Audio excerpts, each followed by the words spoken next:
Katalah duit 1 juta. Ilahi anta maksudi wa ridhakan.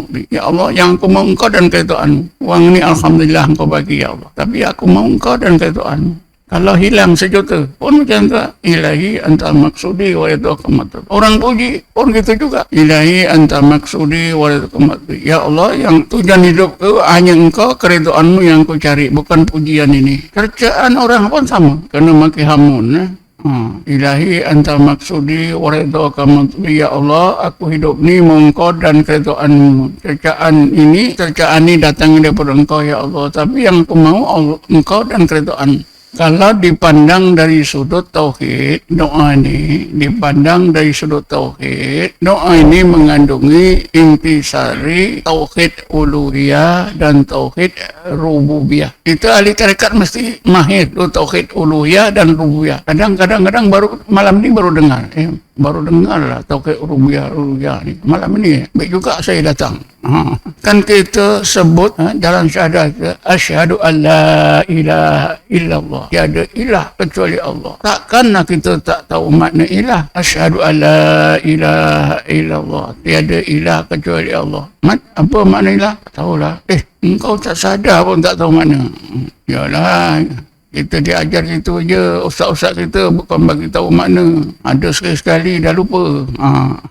Ilah itu maknanya Tuhan dalam bahasa kita. Tuhan yang macam mana? Allah itu sebagai ilah, sebagai Tuhan yang mempunyai sifat-sifat keagungan yang mesti kita puja, mesti kita taati. Kerana Allah itu maha agung, maha besar, maha berkuasa, maha.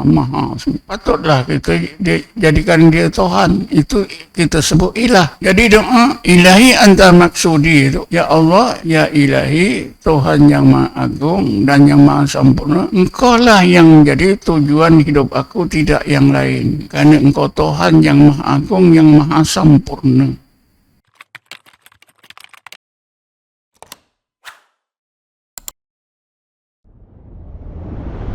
Binuri hidayatika kama nawartal arda binuri syamsika abadan abada birahmatika ya arhamar rahimin.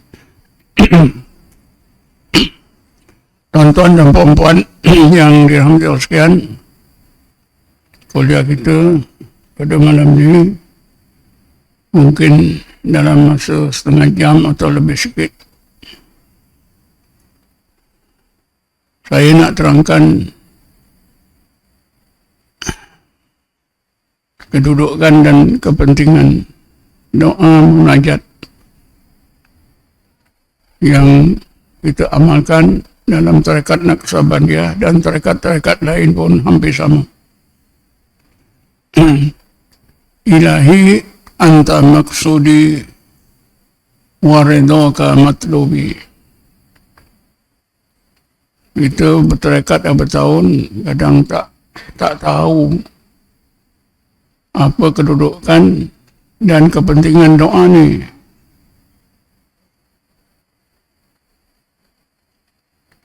Padahal setiap beramal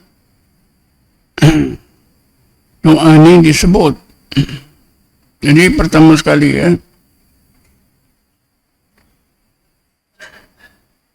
kedudukannya sebagai doa munajat memang betul disyariatkan oleh Allah, diamalkan oleh Rasulullah, diamalkan oleh para sahabat, istri-istri Nabi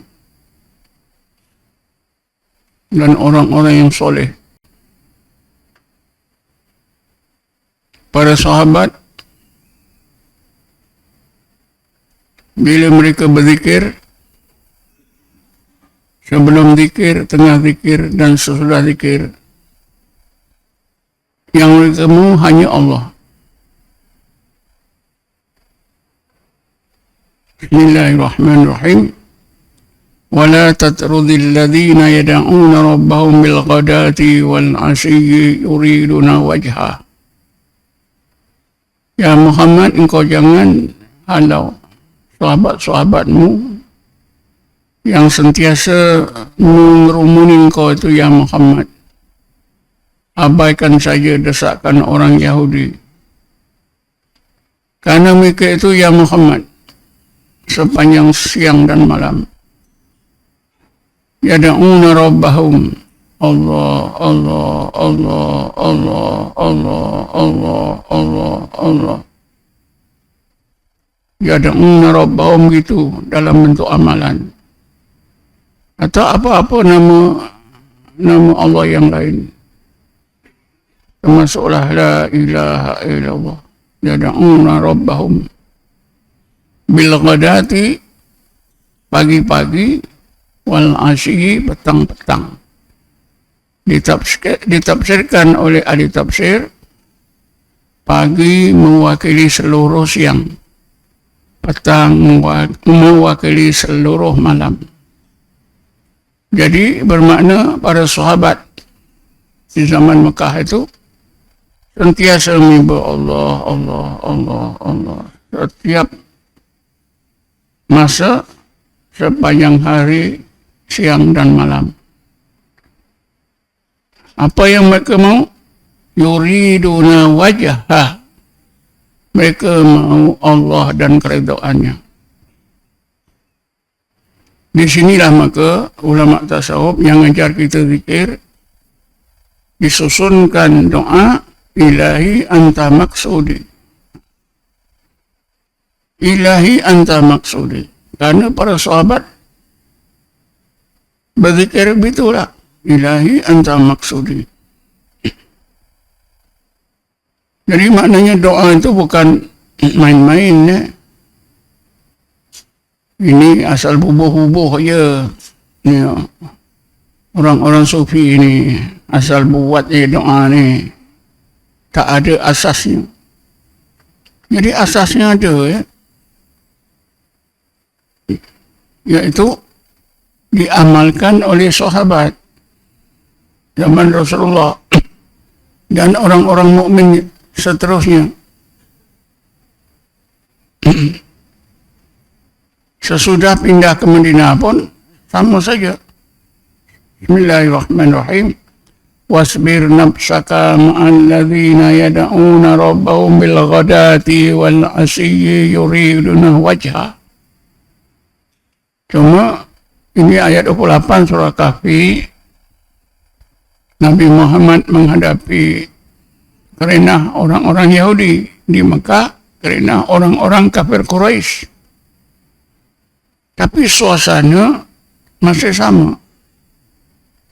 Orang-orang Islam masih yad'una rabbahum bil ghadati wal 'ashiyyi yuriduna wajha. Kalau kita fikir secara halus, inilah yang menjadi tonggak amalan sahabat Nabi.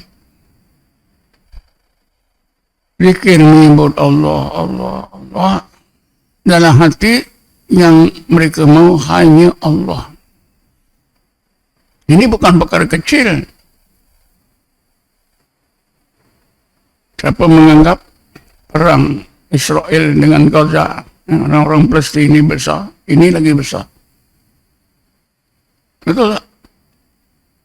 Lebih besar mana? Perang Israel dengan orang Palestin ke? Ini lagi besar. Ini lagi besar. Pasal ini terus bersangkut dengan Allah. Kepentingan kita, dunia akhirat kita. Bukan kita menafikan ya, pentingnya peperangan yang berlaku. Itu penting juga. Tapi bagi saya lah, kalau kita mandang peperangan itu penting, kita mesti ambil berat. Yang ini kita tinggal. Bodohlah kita. Dua-dua dah. Doa ni kita ambil berat. Ya. Perang itu kita ambil berat. Supaya bila kita masuk perang ke sana, kita ilahi anta maksudi wa ridha kama tabi. Kita perang pun maukan Allah dan ketuhaannya. Barulah betul ya. Jadi kita dah tahu ya, doa ilahi anta maksudi waridhaka matlubi ini asalnya sangat jelas. Dalam Quran disebut, diamalkan oleh Rasulullah. Rasulullah ajarkan kepada para sahabat. Para sahabat sentiasa zikir yang mereka mau Allah dan keredoannya. Lalu tadi dalam mukadimah saya bacakan ayat yang ke-24 surah Al-A'raf, surah Ar-Ra'd. Bismillahirrahmanirrahim. Walladzina sabaru ibtigha'a wajhi rabbihim. Walladzina sabaru ibtigha'a wajhi rabbihim. Mereka itulah orang-orang yang bersabar dengan tujuan maukan Allah dan keredoannya. Sehingga kesabaran kita pun perlu maukan Allah, keredoannya, bukan maukan lain. Istri-istri Nabi pun ditegaskan dalam Quran, mereka mesti mau Allah, mau kebaikan akhirat. Bismillahirrahmanirrahim. Wa in kuntunna turidna Allah, wahai istri-istri Nabi, sekiranya kamu mau Allah.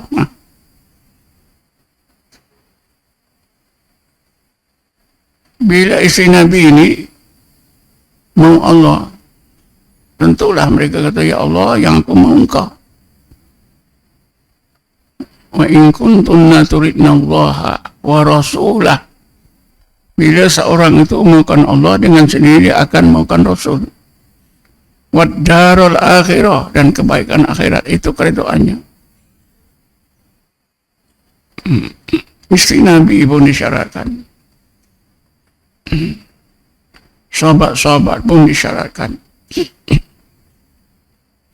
Jadi doa munajat kita ni satu perkara yang besar, bukan kecil. Apa kepentingannya? Bila kita baca doa ni, apa kepentingannya? Apa kepentingannya? Dapat memandu kehidupan kita di dunia dan di akhirat. Bila saya kata dapat memandu, doa ini ibarat steering.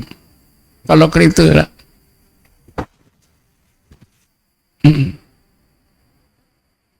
Kalau kita sedang memandu, steering tercabut, apa berlaku? Steering cabut, kita panik. Kemana nanti kereta ni? Begitu juga ahli zikir ni, kalau dah lupa doa ni, steering tercabut lah. Betul tak?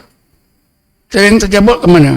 Ke kiri, ke kanan, ke depan, mana-mana. Kalau ada gaung, ke gaung lah. Dah, kereta tak boleh kawal. Masa itu pula lari 18.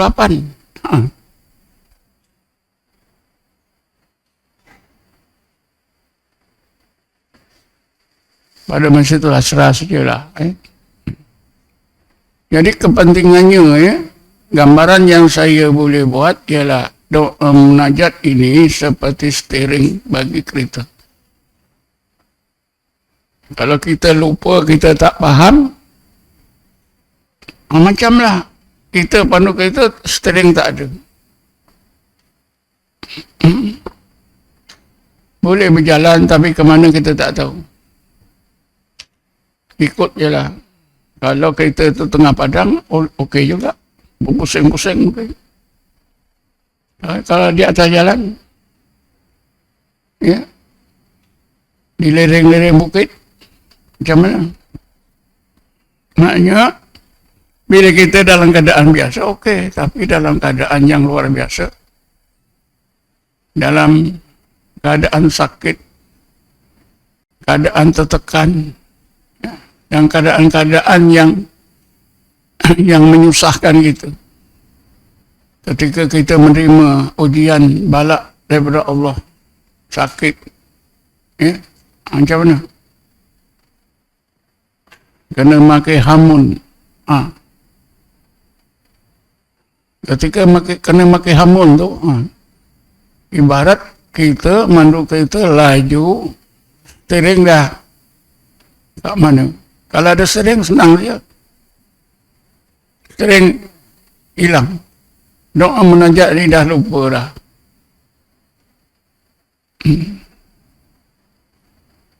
Jadi siapa yang ingat doa ni ibarat steering bagi sebuah kereta, insya-Allah.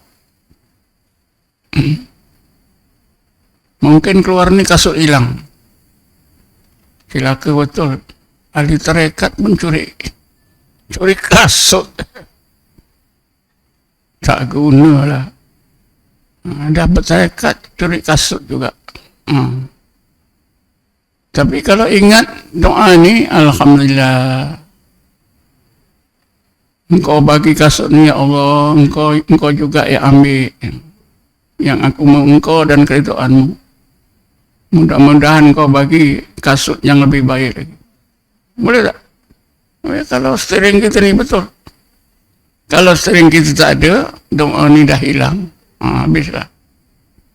Besok masuk lagi dekat WhatsApp, dekat itu grup ni. Tak gunalah ni jemaah tarekat.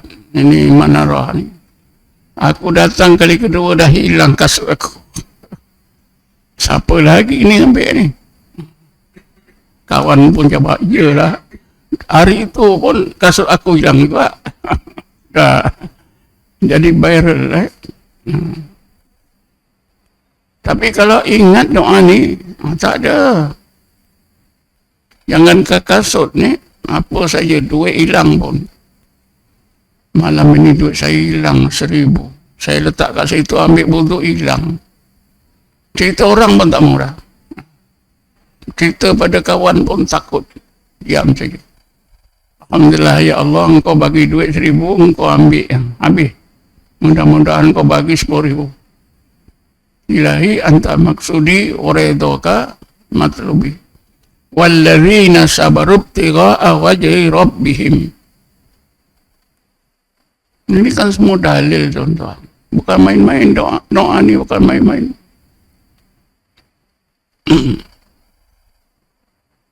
Macam hari itu di sini ada berlaku, orang bersakit mati. Dah panik ya. Mati biasalah. Mati itu rahmat. Nabi kata apa? Bila Nabi tengok jenazah dia usum, alhamdulillah, rehatlah dia. Kita, Allah ruginya, muda-muda lagi mati. Mati muda, mati tua sama aja. Ilahi anta maksudi waridhaka matlubi.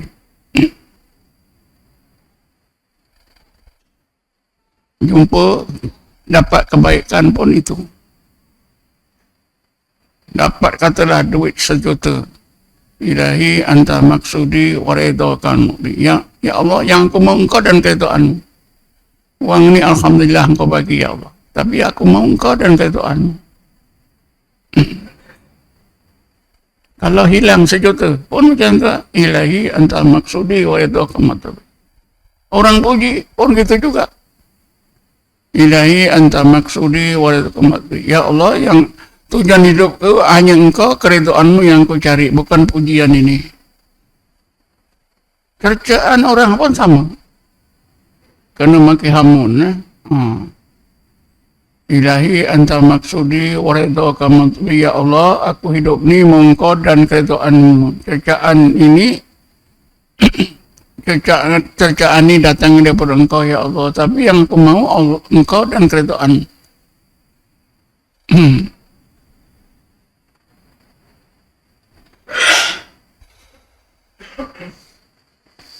Kalau dipandang dari sudut tauhid, doa ini dipandang dari sudut tauhid, doa ini mengandungi intisari tauhid uluhiyah dan tauhid rububiyah. Itu ahli tarekat mesti mahir. Itu tauhid uluhiyah dan rububiyah. Kadang-kadang baru malam ni baru dengar.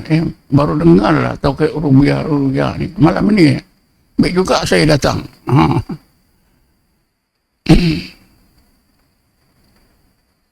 Kan kita sebut dalam syahadat asyhadu an la ilaha illallah. Tiada ilah kecuali Allah. Takkanlah kita tak tahu makna ilah. Ya. Asyhadu an la ilaha illallah. Tiada ilah kecuali Allah. Apa makna ilah? Tak tahulah. Engkau tak sadar pun tak tahu mana. Yalah, kita diajar itu je. Ustaz-ustaz kita bukan bagi tahu makna. Ada sekali-sekali dah lupa. Ilah itu maknanya Tuhan dalam bahasa kita. Tuhan yang macam mana? Allah itu sebagai ilah, sebagai Tuhan yang mempunyai sifat-sifat keagungan yang mesti kita puja, mesti kita taati. Karena Allah itu maha agung, maha besar, maha berkuasa, maha semua. Patutlah kita jadikan dia Tuhan. Itu kita sebut ilah. Jadi doa ilahi anta maksudi itu. Ya Allah, ya ilahi, Tuhan yang maha agung dan yang maha sempurna. Engkau lah yang menjadi tujuan hidup aku, tidak yang lain. Karena engkau Tuhan yang maha agung, yang maha sempurna.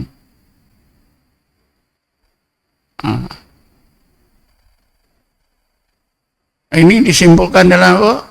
Dalam Fatihah ayat yang kelima. Iyyaka na'budu wa iyyaka nasta'in. Mana perginya itulah.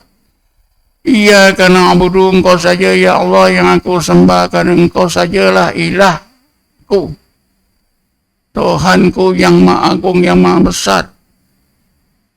Engkau saja yang aku takuti, yang aku taati. Tak ada yang lain. Iyyaka na'budu. Tiba-tiba kawan-kawan ajak ambil nombor itu. Kalau nak dapat nombor, pergi kubur. Minta pada hantu. Padahal dia baca iyyaka na'budu.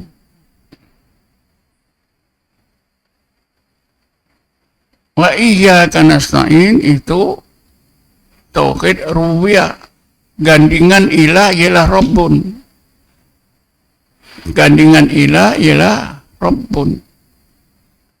Rabbun itu maknanya Tuhan yang maha sempurna, yang mengatur menjadikan seluruh kejadian. Urusannya sempurna, rahmatnya sempurna, pemeliharaannya terhadap kita sempurna, urusannya semua sempurna. Itu makna Rabbun. Jadi bila kita sebut ilahi anta maksudi waridha kamatubi, ya, mengandungi dua maksud tauhid, uluhiyah, keagungannya dan kesempurnaannya. Itu sebabnya kita sebut di ujung tu waridha kamatlubi, keredoanmu yang aku cari, karena engkau yang maha sempurna.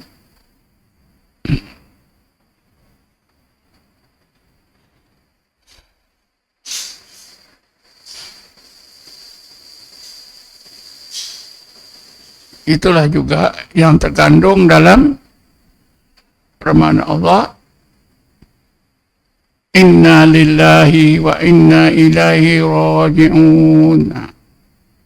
Sama inna lillahi itu sama dengan iyyaka na'budu wa inna ilaihi raji'un, samalah dengan maksud ya wa iyyaka nasta'in. Engkau saja ya Allah yang aku minta tolong, sentiasa minta tolong. Karena engkau Tuhan yang maha sempurna. Rahmatmu sempurna, kuasamu sempurna, kasih sayangmu sempurna, pengampunanmu sempurna, semua sempurna ya Allah. Sebab itulah kami benar-benar merasa zahir dan batin kami ini kembali kepada urusan-Mu yang sempurna, rahmat-Mu yang sempurna. Inilah tawakal sempurna. Jadi ilahi anta maksudi wa ridhaka matlubi itu mengandungi makna ni. Selain daripada ya kana ya kana ini mengandungi juga makna inna lillahi wa inna ilaihi raji'un. Jadi ilahi anta maksudi wa ridhaka matlubi ini membetulkan tauhid kita.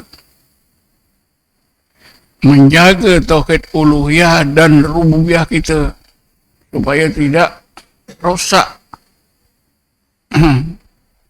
Sehingga hati kita ini betul-betul mau Allah saja. Bila hati kita mau Allah saja, ilahi anta maksudi wa ridhaka matlubi, apa yang berlaku? Hati kita jadi apa? Hati kita jadi qalbun salimun. Ada satu ayat Quran yang menyebut qalbun salimun. Bismillahirrahmanirrahim. Yauma la yanfa'u malun wala banun illa man atallaha biqalbin salim. Hari akhirat itu, hari akhirat itu la yanfa'u, tidak akan memberi apa-apa manfaat. Malun, apa juga jenis harta, banyak mana pun. Wala banun, apa juga anak-anak pengikut-pengikut. Macam mana ramai pun penyokong-penyokong. La yang malun wala banun. Yang memberi manfaat illa man atallaha biqalbin salim. Orang yang datang kepada Allah dengan hati yang salim. Qalbun salim itulah hati yang di dalamnya hanya ada Allah. Yang kita dalam hidup ini memang kita minta ilahi anta maksudi wa ridhaka matlubi. Tujuannya begitu murni, tuan-tuan. Supaya hati kita ini menjadi qalbun salimun. Qalbun salimun itu hati yang hanya di dalam hati itu ada Allah saja. Mau Allah saja. Sebab itulah kita latih ilahi anta maksudi wa ridhaka matlubi. Supaya yang lain keluar, lari. Ini baru didatangi. Maki hamun, Allah dah hilang. Maki hamun kuat lagi. Allah dah lemah. Padahal kita doa ilahi anta maksudi wa ridhaka matlubi. Allah, Allah, Allah. Datang maki hamunnya 3-4 kali. Allah lari. Aku tak bolehlah orang maki hamun aku. Memang aku tak boleh. Inilah satu-satunya yang aku tak boleh dengar. Maki hamun tak tahu pasal. Maki hamun ada pasal ke tak ada pasal, sama aja. Kalau kita betul, doa kita tak hilang, steering kita tak hilang. Orang maki hamun macam-macam. Steering kita elok saja. Tak ada apa-apa. Orang pun heran, kenapa Cik Najib diam saja orang maki hamun. Kalau saya memang tak tahan. Jawablah, saya ada steering. Mana steering awak? Dalam hati. Ilahi anta maksudi wa ridhaka matlubi. Itu saya terus berjalan ke depan. Tak boleh kiri kanan. Elok aja.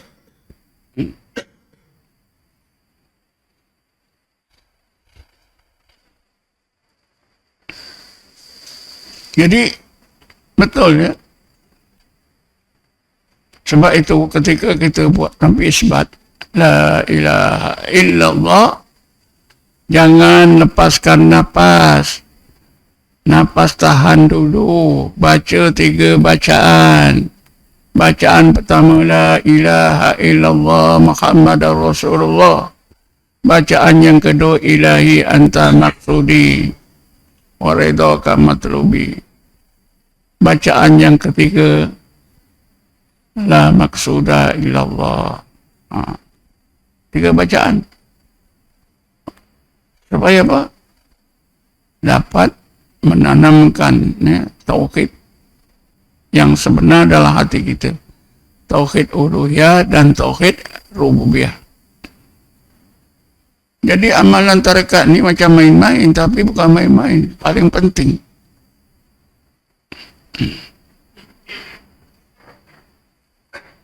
Kalau kita yang bertarekat, berdoa, menajat ilahi anta maksudi waridhaka matlubi, tak dapat memahami maksudnya, memanglah kita rasa tak ada apa-apa. Ada seorang hamba Allah jumpa saya, Ustaz, tarekat apa yang saya tak ceburi? Naqsabandi, Ahmadiyah, Satariyah, semua saya dah masuk. Tak guna, Ustaz. Saya baik-baik tidak bersifat pemarah. Bila saya dah ikut Naqsabandi, hati saya jadi pemarah. Saya jadi orang yang paling marah. Tak ada guna tarekat ni. Apa jawab saya?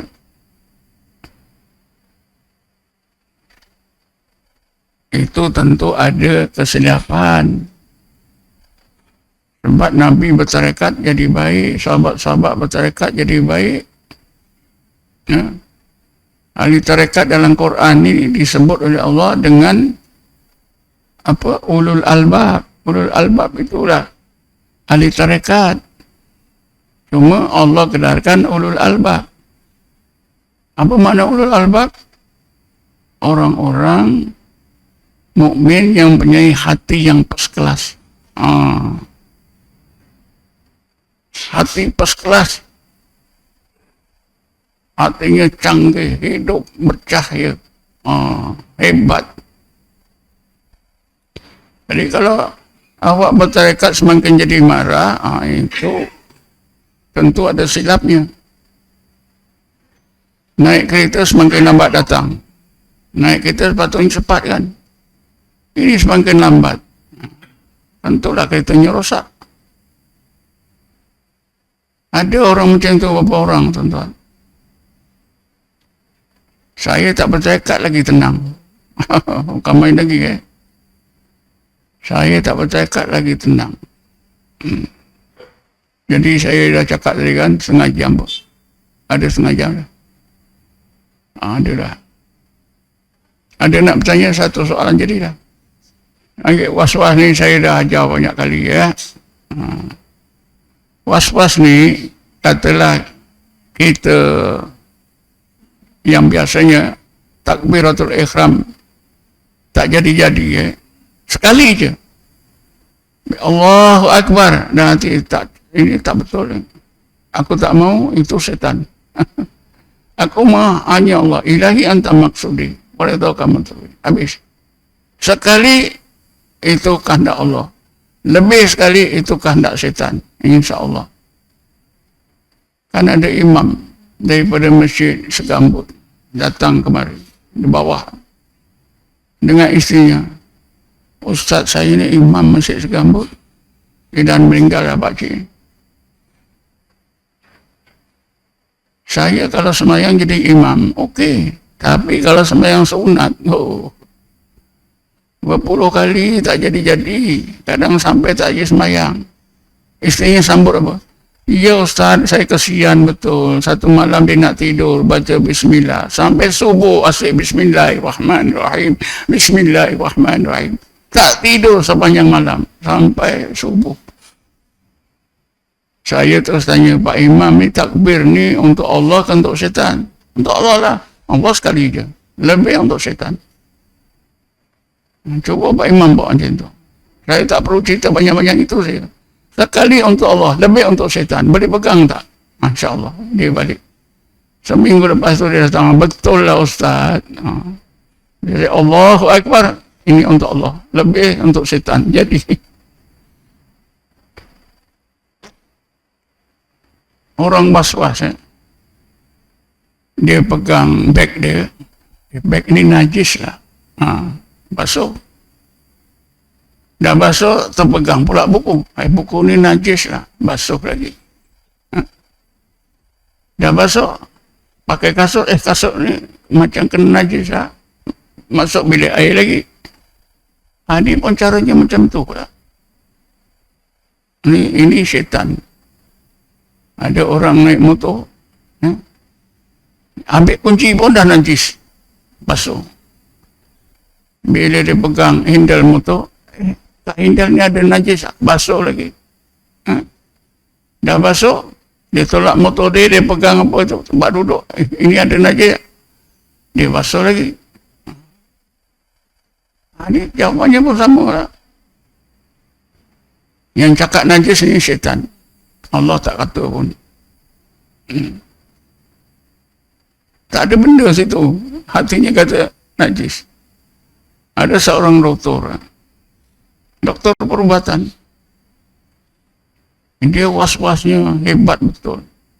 Pernah berubat sini. Dia beli apa? Air tahu tepi jalan. Yang jual pun orang budak Melayu. Sebelum dia minum, dia telefon saya. Ustaz, saya ni baru beli ni air tahu, yang jual ni budak Melayu. Boleh minum tak? Ini najis tak Ustaz? Halal ke? Astagfirullah. Doktor apalah ni? Doktor gunalah akal. Kalau ada rasa macam ni cepat-cepat, ini syaitan. Allah kata ini bersih. Itu dah budak Islam. Tapi susah betul. Kalau doktor, kalau kena was-was lagi susah. Lagi susah nak hilang. Pasal dia cerdik. Syaitannya pun agaknya cerdik.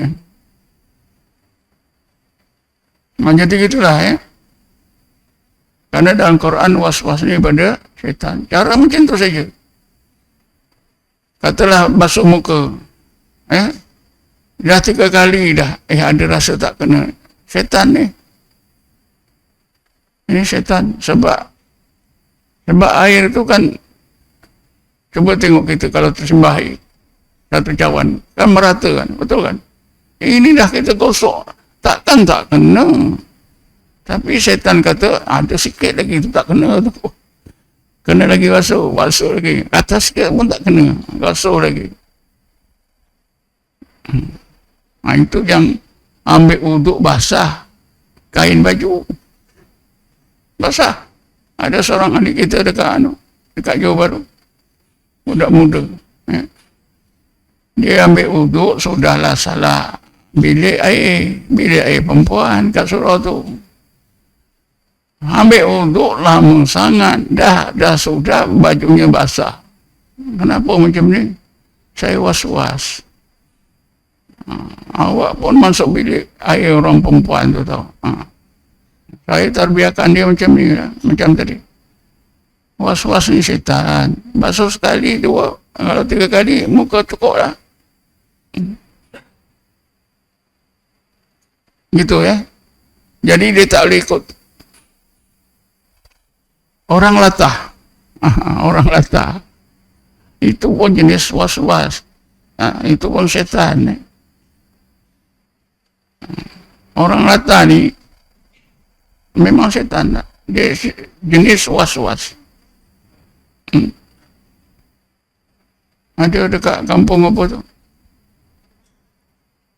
Kampung Kayu Ara. Ada seorang was-was. Suara dia sedap. Peraduan berjanji dia dapat nombor 1 dekat Selangor. Tapi was-wasnya dia kuat sangat. Saya tanya asalnya macam mana? Asalnya main-main je kawan-kawan. Betul lah was-was. Caranya macam tu lah saya. Cuba lah ya. Ada lagi? Nak jadi hamba istiqamah. hamba yang istiqamah, hamba yang terbaik ni ada disebut dalam ayat 112 surah Baqarah. Ya, ini ingatlah siapa yang tanya ni ya. Tengok ayat 112 surah Al-Baqarah. Bismillahirrahmanirrahim. Bala man aslama wajhahu lillah. Hal yang hakikat yang sebenarnya bila seseorang mukmin itu, seorang yang beriman itu berjaya menyerahkan diri zahir dan batinnya menjadi hamba Allah. Zahir batin ya, serahkan jadi hamba Allah. Sehingga betul-betul sifat kehambaannya sempurna. Dan pergantungan hatinya kepada kesempurnaan Allah juga sempurna. Maknanya tawakalnya sempurna. Bala man aslama wajhahu lillah. Ketakwaannya sempurna, tawakalnya sempurna. Itu. Ini bala man aslama wajhahu lillah. Aslama itu serah diri ya. Nah, serah diri. Serah diri bulat-bulat pada Allah, zahir dan batin. Sehingga ketaatannya itu sempurna, tawakalnya sempurna. Itulah bala man aslama wajhahu lillah. Jadi macam mana kita, apakah yang perlu kita buat? Langkah-langkah apakah yang perlu kita buat supaya kita berjaya menyerahkan zahir batin kita bulat-bulat kepada Allah sebagai hambanya yang betul-betul taat dan betul-betul tawakal, bergantung kepada Allah. Inilah apa langkah-langkah yang dibuat. Itulah tadi zikir. Bila seorang itu berzikir, Allahu Allah, Allahu Allah, la ilaha illallah, la ilaha illallah. Dengan zikir itu, hati orang tersebut dihidupkan. Karena amalan yang menghidupkan hati ialah zikrullah. Bila dihidupkan hati, Allah limpahkan dalam ruang hati cahaya. Cahaya ini berperingkat-peringkat. Tengah ulama tasawuf ada tiga jenis. Yang cahaya yang pertama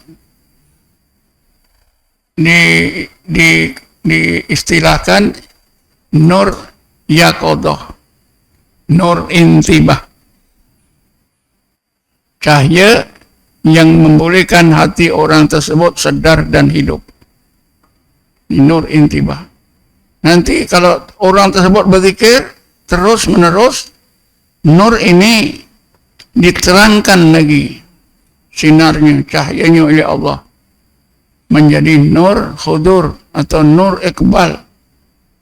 Bila dapat nur yang kedua ni, ketika itu hati merdeka. Hati merdeka daripada dijajah oleh makhluk. Hati itu hanya jadi hamba Allah saja. Ini caranya. Ibn Athaillah dia menyebutkan begini. Aurada alaikal warida. Allah limpahkan ke dalam ruang hati anda nur. Yaitu nur khudur atau nur iqbal. Liyatasallamaka min yadil aghyar.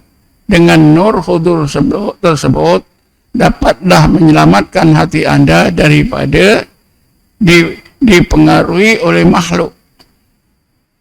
Wa yukharruka min riqin asar, dan akhirnya memerdekakan hati anda daripada diperhamba oleh makhluk. Kita jangan sangka makhluk mana yang menghambakan hati kita, jawabnya nafsu kita.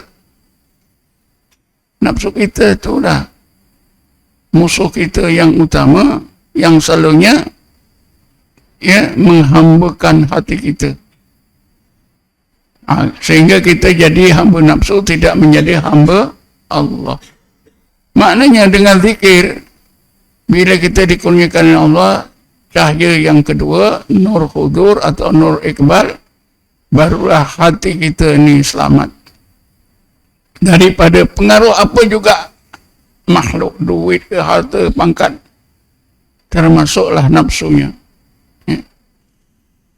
Di akhir sekali, wa yukharruka min rikil asar, dan memerdekakan hati anda daripada diperhamba oleh semua makhluk, hanya menjadi hamba Allah. Hati itu jadi hamba Allah. Inilah bala man aslama wajhahu lillah. Ini bukan teori saja, bukan sebut saja. Memang beginilah yang berlaku pada sahabat, pada orang-orang mukmin. Kalau Ibn Athilah, dia ada sebut gini, kun bi'ubudiyatika mutahaqqiqan, hendaklah anda sempurnakan sifat kehambaan anda kepada Allah. Kata Ibn Athilah, hendaklah anda sempurnakan sifat kehambaan anda terhadap Allah. Jangan setengah-setengah jadi hamba, sempurna jadi hamba Allah. Wa bi rububiyatihi muta'alliqan, dan hendaklah hati anda bergantung semata-mata kepada rububiyah Allah, kepada kesempurnaan Allah sebagai Rabb. Jadi langkah yang mesti kita buat untuk menjadi hamba Allah yang baik, zikir. Tapi zikir bukan boleh buat sendiri-sendiri. Zikir yang dipelajari. Ketika zikir itu ada pemimpin, ada guru zikirnya. Kenapa? Sifat kehambaan seseorang itu,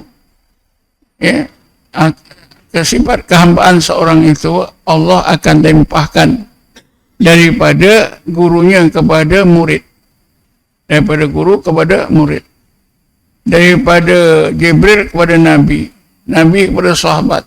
Ini sifat kehambaan tadi. Kalau Rasulullah itu memang hamba Allah. Bismillahirrahmanirrahim. Subhanalladzi asra bi 'abdihi. Maha suci Allah yang mengisrakan hambanya Muhammad SAW. Jadi sahabat-sahabat yang belajar dipimpin oleh Rasulullah, maka sifat kehambaan Rasulullah itu melimpah ke dalam kehidupan para sahabat. Begitulah. Orang sekarang tuan-tuan dah tak faham. Dia fikir asal beribadat saja.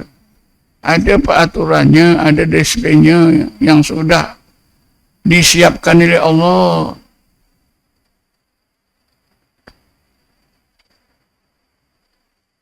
Sebab itu, kita dengan Nabi Muhammad ini bukan hanya beriman saja. Tak cukup. Cukup tak kita hanya beriman dengan Rasulullah? Tak cukup. Ada 3 lagi kewajipan. Bismillahirrahmanirrahim. Falladzina amanu bihi. Okey, satu iman ada. Wa azzaruhu.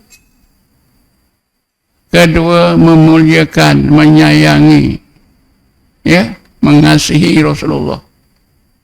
Rasulullah tak ada. Kita kasih sayang pada waris-waris Nabi. Al-ulama warathul anbiya. Sama dengan menyayangi Rasulullah. Siapa memusuhi ulama, sama dengan musuh Rasulullah. Yang kedua, memuliakan Rasulullah.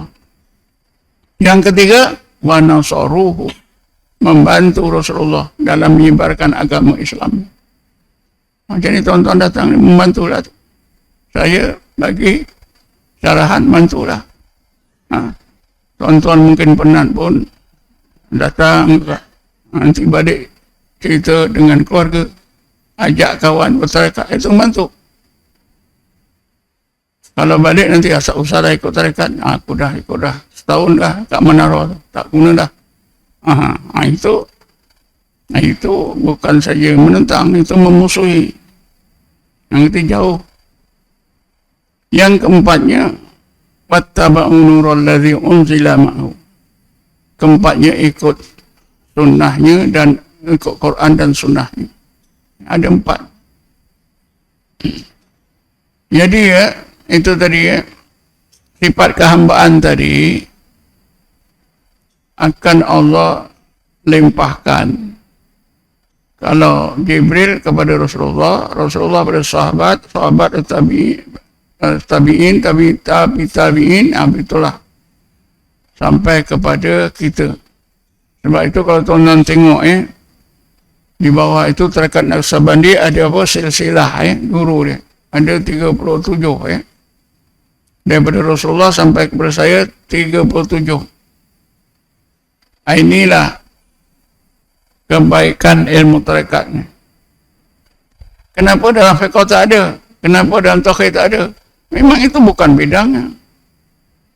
Saya dah selalu sebut juga ilmu fiqh,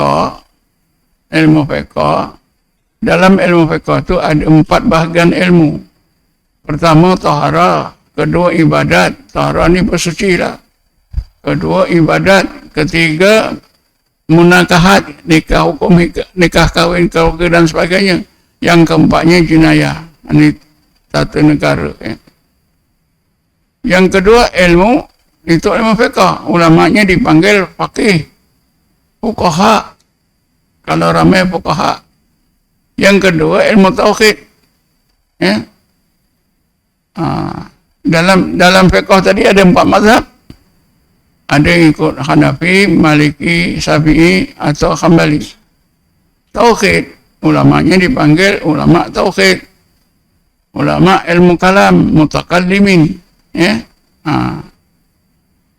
Takallimin. Kita ikut aliran ahli sunnah wal jamaah.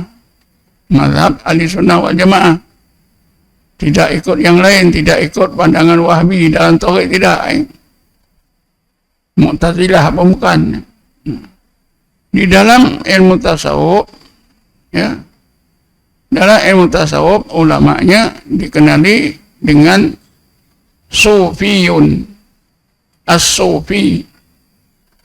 Kalau banyak sufiyah. Sufiyah itu bukan nama perempuan, tapi boleh nak guna nama perempuan.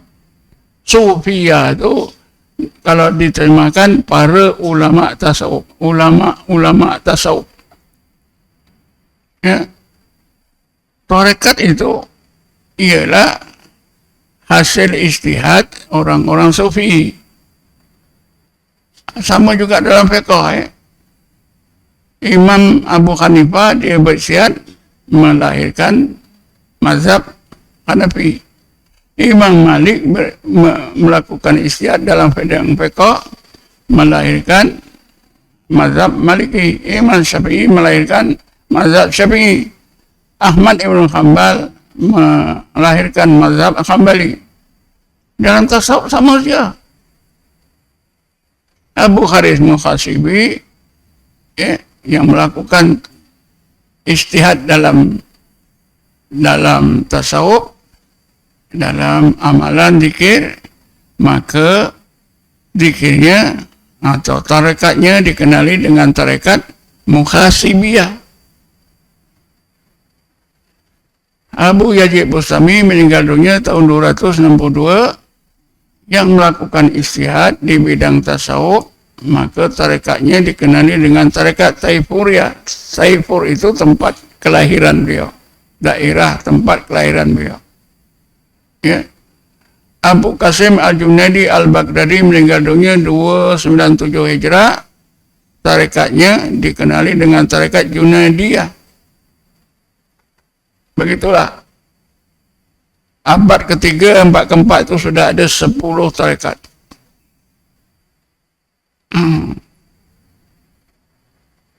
Dan kita boleh temui masjid-masjid yang ditinggalkan oleh ulama tarekat ni sampai sekarang.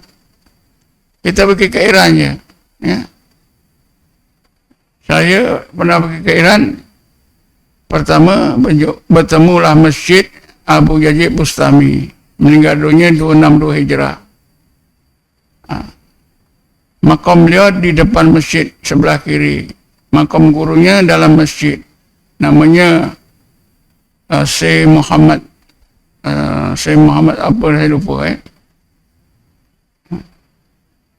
Yang mentadbir jawatan kuasa pentadbir masjid itu pun yang beramal dengan tarekat Abu Yazid Bustami. Setengahnya itu anak cucunya, entah keturunan keberapa tak tahu.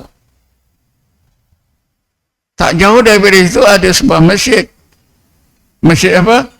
Syekh Abu Hasan Kharqani, meninggal dunia 425 Hijrah. Abu Hasan Kharqani, dia pun seorang sufi yang hebat, dianggap oleh Allah. Masjidnya pun ada. Tipu ke tarekat-tarekat ni. Itu belum lagi kita pergi ke Kazakhstan, pergi ke Uzbekistan,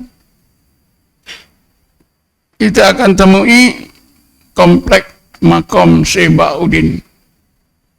Macam-macam bangunan masjidnya ada. Ya, kita boleh temui semua. Kalau ke India, kita temui 7 Syekh dah. Dimulai daripada Syekh Muhammad Baqi Billah. Ini ikuti oleh Syekh Ahmad Sirhindi Al-Mujaddid Al-Fusani, ulama yang terkenal di abad 15, zaman hidupnya Akbar, yang pernah ditangkap oleh Akbar di penjara kerana beliau melawan dinul ilahi yang dicipta oleh Akbar, Maharaja Mughal. Bila beliau mati, tempatnya diambil alih oleh anaknya Syekh Maksum.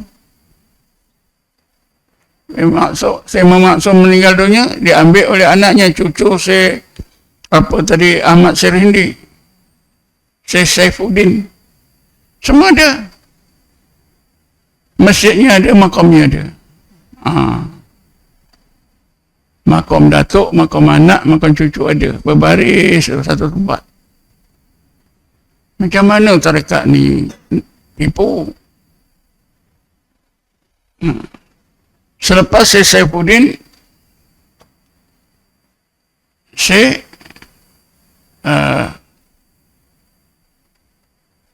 Ahmad Baduwani. Selepas beliau, tak salah saya, Syekh Samsuddin Janan. Lepas beliau, yang ketujuh ialah Syekh Abdullah Dihlawi. Semua makamnya ada, kita ziarah semua. Itu di India, ada 7 Syekh dalam tarekat Naqsabandi. Makamnya ada, masjidnya pun ada. Kalau kita pergi ke Uzbekistan, sana kita temuilah makam Syekh Bahauddin Naqsabandi, komplek makamnya. Syekh lain yang berasal daripada beliau, ya.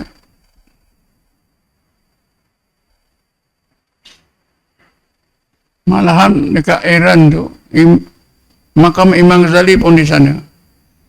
Ya. Kita dapat melawat makam Imam Ghazali. Di mana? Di negeri Iran. Di daerah mana? Di daerah Mashhad. Daerah Mashhad ni, provinsi Mashhad ini bagi negara Iran. Mashhad ini dianggap sebagai pusat agama Islam bagi bangsa Iran. Bagi orang-orang Islam di Iran sana, pusat agamanya yang penting ialah Mashhad. Kenapa? Di Mashhad ini ada satu bangunan masjid Diri ke bentuk memang hebat, reka bentuk memang hebat, ya, besar, sangat canggih, ya. Dibina itu mungkin makan belian-belian dah, ya. Jadi orang Iran anggap situlah pusat agama mereka, menjadi tempat suci yang ketiga selepas Masjidil Haram dan Masjid Nabi, selepas Masjid Al-Aqsa. Situlah yang keempat. Jadi di Masad ini tuan-tuan, tak jauh daripada bandar ada satu kawasan perkuburan. Nah situlah Imam Ghazali dikebumikan di situ. Daerah ini dulu dinamakan daerah Tus, ya, negeri Tus. Makam Imam Ghazali ada, dan makam guru dia Ali Farmidi pun tak jauh. Jadi semua ada tuan-tuan. Imam Ghazali itu kan ahli tarekat. Bacalah kitab-kitab dia. Tengoklah ya, saya cakap macam-macam lah. Okey, apa tanyaan tadi? Dah ya? Istiqamah. Nak istiqamah jadi hamba. Nak jadi hamba Allah. Itulah zikir. Zikir terus, beribadat terus. Jangan tinggalkan, selalu berdoa, ilahi anta maksudi waridhuka matlubi. Allah akan pelihara kita.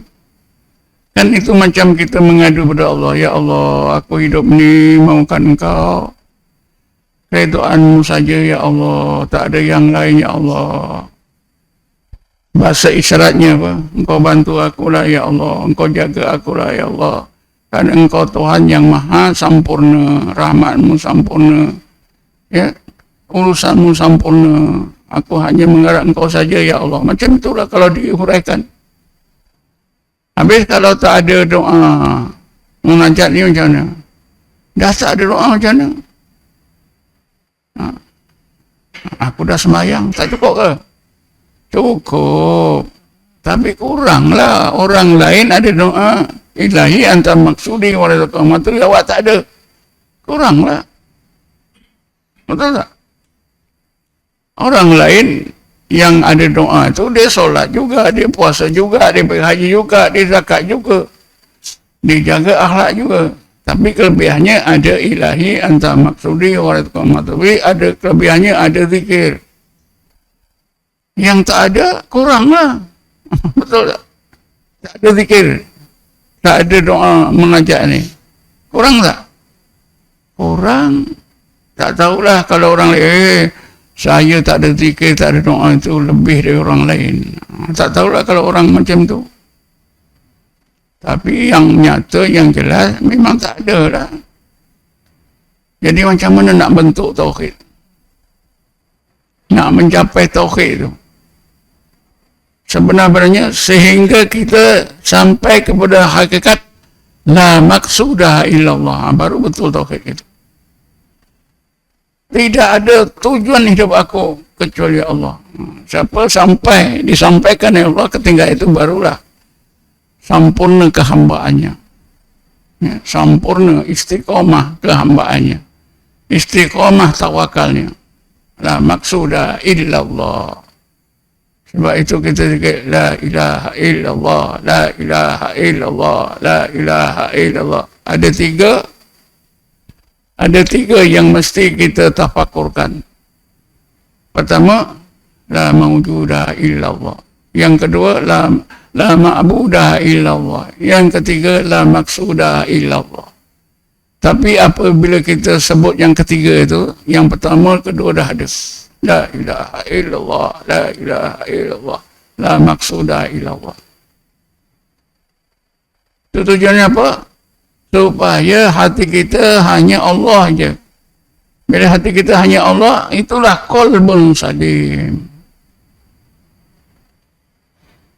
Semua ada dalil tuan-tuan ya. Saya fikir cukuplah ya. Wallahu a'lam. Assalamualaikum warahmatullahi wabarakatuh. Nak setengah jam dah lebih ya. Tak apalah. A'udzubillahi minasyaitonir rajim. Bismillahirrahmanirrahim. Wassalatu wassalamu ala asrofil anbiya'i mursalin sayyidina Muhammadin wa ala alihi washabihi ajma'in. اللهم اغفر لنا وارحمنا، اللهم اغفر لنا وارحمنا ولآبائنا وأمهاتنا ولذوي الحقوق الواجب علينا وللمسلمين والمسلمات والمؤمنين والمؤمنات برحمتك يا أرحم الراحمين. ربنا آتنا في الدنيا حسنة وفي الآخرة حسنة وقنا عذاب النار والحمد لله رب العالمين.